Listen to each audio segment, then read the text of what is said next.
Bonjour à tous, je m'appelle Cindy Larouche et je suis gestionnaire du lieu historique national du phare de Pointe-au-Père.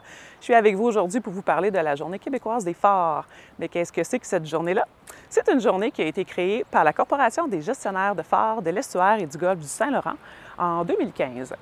Cette journée-là a lieu le 13 juillet à chaque année et a pour but de faire connaître les différentes stations de phare, leur histoire, mais aussi de mettre en valeur les différents travaux de réfection qui ont eu lieu sur certaines de ces stations-là au fil des années. Donc, pourquoi la date du 13 juillet? En fait, c'est que c'est la date où tout a commencé sur le fleuve. Il faut savoir qu'avec l'arrivée des grands explorateurs, le fleuve Saint-Laurent est devenu une voie navigable très importante. D'abord pour le transport des marchandises, puis des personnes. Il faut également savoir que la navigation sur le Saint-Laurent peut être très dangereuse à cause du climat et de la géographie. Donc, c'est très important d'avoir recours à des pilotes expérimentés. Le 13 juillet 1801, le gouvernement de l'époque a reçu les recommandations de la marine marchande à l'effet qu'il devait y avoir des infrastructures de sécurité maritime qui soient construites tout le long du littoral pour assurer la sécurité du transport. En 1805, la Maison de la Trinité de Québec voit le jour. Et s'ensuit une série de constructions de phares le long du littoral, dont le premier de cette série-là, à l'île Verte.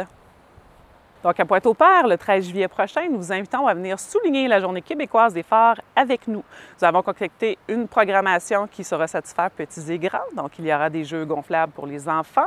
Il y aura des jeux animés, en fait, avec des lunettes 3D, des jeux thématiques Timeline adaptés à la station de phare de Pointe-au-Père, un tout nouveau rallye avec prix de participation.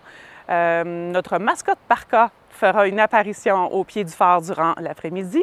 Venez également expérimenter notre nouvelle interactif, la fenêtre des possibles, qui permet aux visiteurs de voir évoluer le fleuve au fil des saisons en son et en images.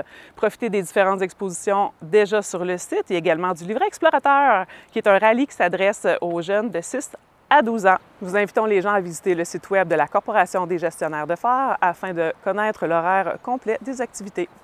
Au plaisir de vous y voir le 13 juillet prochain.